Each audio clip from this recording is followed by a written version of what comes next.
मैं आपके चैनल के माध्यम से बहुजन समाज के लोगों को कहना चाहता हूं कि अब 2024 में मौका है, अपना सरकार बनाइए, अपनी पावर बनाइए। ऐसा कौन सा व्यक्ति है जो अपने घर को तोड़कर दूसरों को घर को मजबूत करता है, बताइए। अपने घर को मजबूत कीजिए। माननीय काशीराम साहब ने अपना पूरा जीवन लगा दिया उस घर को बनाने के लिए, तो इसलिए अपने घर को मजबूत कीजिए। अगर घर एक बार मजबूत हो गया तो जो शोषण हो रहा है, आज जो शोषण आप देख रहे हैं, ये किसी बहन बेटी पर, किसी भाई पर कभी शोषण नहीं होगा। ये शोषण इसलिए हो रहा है क्योंकि तुम्हारी कोई राजनीतिक पावर नहीं बनाई आप लोगों ने। आप बहकावे में आ जाते हैं, आप दुष्प्रचार में आ जाते हैं और आप दूसरे लोगों की बात करने करते हैं कि बहुजन समाज पार्टी तो कमजोर है, कमजोर है। हम कमजोर नहीं है। हम इतनी सीट जीते हैं कि हम सरकार बनाएंगे, हम सरकार बनाएंगे। और अगर सरकार भी नहीं बनी तो हमारे बिना सरकार नहीं बनेगी किसी की भी। हम इतनी पावर में आना चाहते हैं और जिस दिन हम इतनी पावर में आ गए, ये सरकार हमारे अकॉर्डिंग चलेगी। इस देश में किसी व्यक्ति की कोई भी मजाल नहीं की जो संविधान बदलने की बात करते हैं। चुनाव लड़कर किसको फायदा होगा? बसपा को? वो बहुजन समाज पार्टी को फायदा होगा। वो अकेले लड़ सकते हैं, वो भी तो लड़ते हैं अकेले। बताइए दिल्ली में कौन?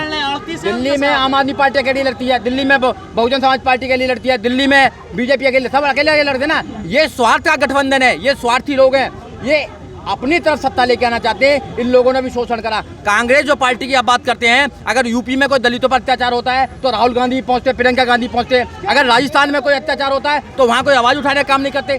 तो ये दोहरा चरित्र दो है, ये लोगों को समझना चाहिए। राजनीति में ये जो लोग हैं, ये मुंह देख कर बात करने का काम करते हैं। इनकी करनी और कथनी में अंतर है, मगर बहुजन समाज पार्टी जो कहती है वो करने का काम करती है। बहुजन समाज पार्टी इस देश में संविधान को बचाना चाहती है और जिस दिन इस देश में संविधान लागू हो गया उस दिन इस देश में सारा कुछ सही हो जाएगा, किसी पर कोई शोषण नहीं होगा।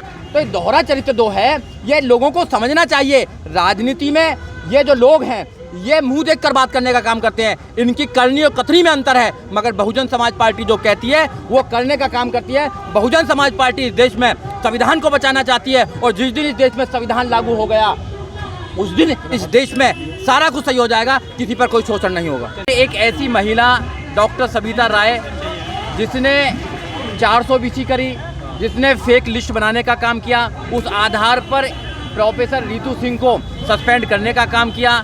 अभी कोर्ट में उनके खिलाफ FIR है, चार्जशीटेड हो गई हैं। वो SC/ST प्रिवेंशन एट्रोसिटीज एक्ट की धारा लगी हुई है।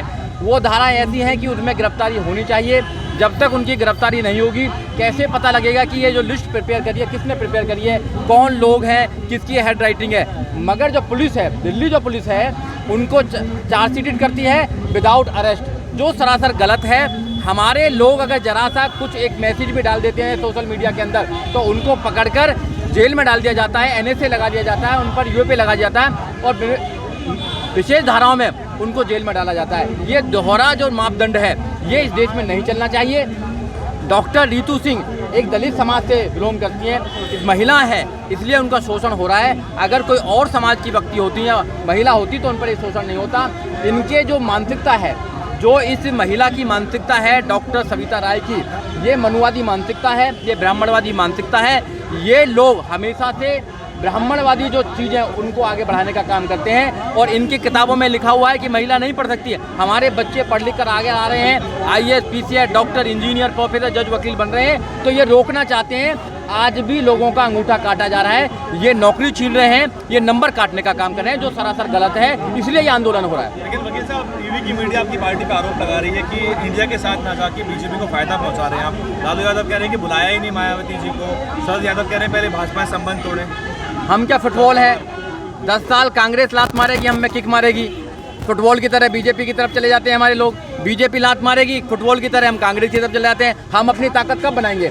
हम अपनी ताकत बनाना चाहते हैं। बहुजन समाज पार्टी की नेता बहन कुमारी मायावती ने क्लियर कट कह दिया है कि हम अपनी ताकत बनाएंगे। इस देश में बहुजन समाज 85% बहुजन समाज है और वोट हमारी है, राज उनका चल रहा है। जो माननीय काशीराम साहब का नारा था, वोट हमारा, राज तुम्हारा, नहीं चलेगा, नहीं चलेगा, उस नारे पर बहन कुमारी मायावती देश के अंदर राजनीति कर रही है और हम ताकत में आएंगे। और 2024 के चुनाव में बहुजन समाज पार्टी एक नई क्रांति और एक नई ताकत बनाने का काम कर रही है। लोगों को समझना चाहिए, लोगों को समझना चाहिए कि बहन कुमारी मायावती इस देश में अपनी ताकत बनाना चाहती है। कब तक दूसरों से अपना हिस्सा मांगते रहेंगे? आप अपनी ताकत बनाकर इस देश में रूल कर सकते हैं। अपनी ताकत बनाकर आप अपने अधिकारों को सुरक्षित कर सकते हैं। भाजपा को हराने की जो कोशिश कर रहा है पूरा विपक्ष, क्योंकि उसमें तो बसपा साथ खड़ी नजर नहीं आ रही ना। देखिए, भाजपा को अगर कोई हरा सकता है तो बसपा और बहुजन समाज के लोग ही हरा सकते हैं, और कोई नहीं रखता। वोट किसकी ज़्यादा है इस देश के अंदर? बहुजन समाज की वोट ज़्यादा है।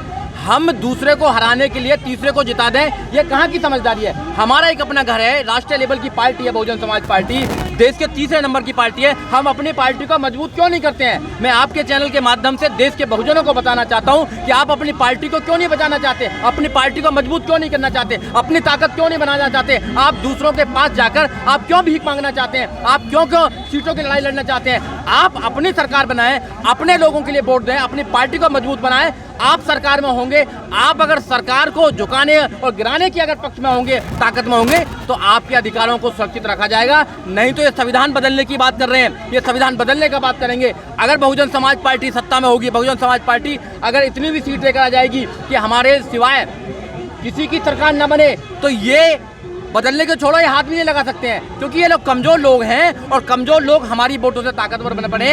ये हमारे समाज को सोचना चाहिए। कहाँ जा रहा है आपके पास वोट तो बचा ही नहीं ना। देखो, आपके कहने से कुछ थोड़ी चलेगा। इस देश में वोट किसके पास है? वोट तो गरीबों के पास है, वोट मजदूरों के पास है, वोट किसानों। बसपा के पास बहुत वोट है। ये दुष्प्रचार है। आप जैसे जो मीडिया कर्मी हैं वो समाज को गुमराह करना चाहते हैं कि बहुजन समाज पार्टी के बाद वोट बचानी है, वोट बढ़ानी है। अगर वोट नहीं होता तो हम देश में तीसरे नंबर की पार्टी कैसे होते बताइए। ये मेरा आंकड़ा नहीं है, इलेक्शन कमीशन का आंकड़ा है। वोट है जब भी तो हम तीसरे नंबर की पार्टी हैं। हमको इग्नोर किया जा रहा है, हमें सदियों से इग्नोर किया जा रहा है। पहली बात नहीं है कि हमारी ताकत को इग्नोर नहीं किया जा रहा है, अब हमेशा से इग्नोर किया जा रहा है। इसलिए हम आपको बताना चाहते हैं, हम तीसरे नंबर की बड़ी पार्टी है बहुजन समाज पार्टी। उसको इग्नोर, ये जानबूझकर मानसिकता है इनकी, एक मनुवादी मानसिकता और ब्राह्मणवादी मानसिकता के कोई खत्म नहीं है। आपके कहने से खत्म नहीं हुई है। हमारी पार्टी मजबूत पार्टी है। 10 हमारे मेंबर ऑफ पार्लियामेंट हैं, एक राज्यसभा का मेंबर है, लाखों करोड़ों लोग हमारे वोटर्स हैं, सपोर्टर्स हैं। हम एक विचारधारा के काम कर रहे हैं और विचारधारा कभी खत्म नहीं होती है। मनुवादी लोगों ने एक प्रकार से आप लोगों को र्यूमर फैलाने का काम किया कि बहुजन समाज पार्टी खत्म हो गई है और गांव-गांव जा जाकर लोगों को बहकाने का काम किया है। हम गांव-गांव जाकर लोगों को तैयार कर रहे हैं कि अपनी पावर बनाइए, अपने घर को मजबूत कीजिए। दूसरों में घर में जाकर आप कभी भी ताकतवर नहीं बन सकते हैं। दूसरे के घर वाले कब आपको कान पकड़ कर निकाल दें, ये उनका भरोसा नहीं। आपने दिल्ली में देखा ना, राजेंद्र गौतम जी को देखा आपने, बाबा साहब डॉक्टर अम्बेडकर की बात करने वाले 22 प्रतिज्ञा अगर लेते हैं तो कान पकड़ कर उनको निकाल दिया जाता है। दूसरी पार्टियों में आप पूछ की तरह हैं, आप लंबे तो हो सकते हैं, ताकतवर नहीं हो सकते। बहुजन समाज पार्टी में आपकी अपनी पार्टी है, आपकी अपनी परिवार है, आपका अपनी ताकत है, उसको बनाइए, उसको आप बिखरने मत दीजिए। क्या वाकई में जैसे आरोप लग रहे हैं आप पे कि बीजेपी से संपर्क चल रहा है आप लोगों का, कितनी सच्चाई है? आरोप कौन लगा रहे हैं? आरोप वो लोग लगा रहे हैं जो बहुजन समाज पार्टी को, बहुजन समाज की ताकत को कमजोर करना चाहते हैं। ये आरोप हमेशा से लगते हैं। आप देखिए, हमारी पार्टी बहुजन समाज पार्टी की नेता बहन कुमारी मायावती सब पर भारी हैं, सब पर भारी हैं। उन्होंने निर्णय लिया कि हम अपनी ताकत बनाने का काम करेंगे, हम खुद लड़ेंगे। हम कैसे भीख मांगने चले जाएं क्या किसी से?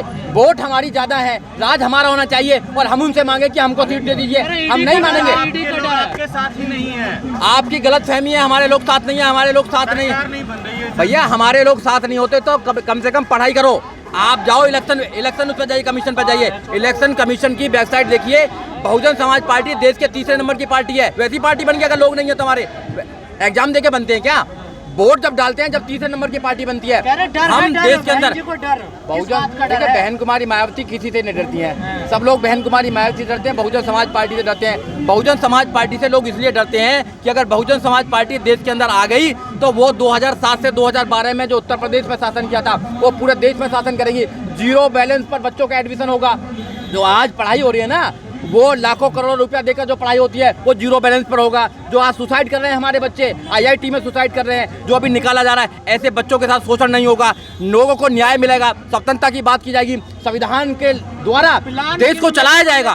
प्लान किंग मेकर बनने का है क्या? देखिए, हम किंग बनने का प्लान है, किंग मेकर का नहीं। हम किंग बनेंगे, आप देखना। मैं आपके चैनल के माध्यम से बहुजन समाज के लोगों को कहना चाहता हूं कि अब 2024 में मौका है, अपना सरकार बनाइए, अपनी पावर बनाइए। ऐसा कौन सा व्यक्ति है जो अपने घर को तोड़कर दूसरों को घर को मजबूत करता है? बताइए, अपने घर को मजबूत कीजिए। माननीय काशीराम साहब ने अपना पूरा जीवन लगा दिया उस घर को बनाने के लिए, तो इसलिए अपने घर को मजबूत कीजिए। अगर घर एक बार मजबूत हो गया तो जो शोषण हो रहा है, आज जो शोषण आप देख रहे हैं, ये किसी बहन बेटी पर, किसी भाई पर कभी शोषण नहीं होगा। ये शोषण इसलिए हो रहा है क्योंकि तुम्हारी कोई राजनीतिक पावर नहीं बनाई आप लोगों ने। आप बहकावे में आ जाते हैं, आप दुष्प्रचार में आ जाते हैं और आप दूसरे लोगों की बात करने करते हैं कि बहुजन समाज पार्टी तो कमजोर है, कमजोर है। हम कमजोर नहीं है। 24 में हम इतनी सीट जीते हैं कि हम सरकार बनाएंगे, हम सरकार बनाएंगे। और अगर सरकार भी नहीं बनी तो हमारे बिना सरकार नहीं बनेगी किसी की भी। हम इतनी पावर में आना चाहते हैं और जिस दिन हम इतनी पावर में आ गए, ये सरकार हमारे अकॉर्डिंग चलेगी। इस देश में किसी व्यक्ति की कोई भी मजाल नहीं की जो संविधान बदलने की बात करते अकेले हैं। चुनाव लड़कर किसको फायदा होगा? बसपा को, वो बीजेपी को? बहुजन समाज पार्टी को फायदा होगा। वो अकेले लड़ सकते हैं, वो भी तो लड़ते हैं अकेले। बताइए दिल्ली में कौन? दिल्ली में आम आदमी पार्टी अकेली लड़ती है, दिल्ली में बहुजन समाज पार्टी के लिए लड़ती है, दिल्ली में बीजेपी अकेले, सब अकेले लड़ते ना। ये स्वार्थ का गठबंधन है, ये स्वार्थी लोग हैं, ये अपनी तरफ सत्ता लेके आना चाहते हैं। इन लोगों ने भी शोषण करा। कांग्रेस जो पार्टी की आप बात करते हैं, अगर यूपी में कोई दलितों पर अत्याचार होता है तो राहुल गांधी पहुंचते, प्रियंका गांधी पहुंचते। अगर राजस्थान में कोई अत्याचार होता है तो वहां कोई आवाज उठाने का काम नहीं करते।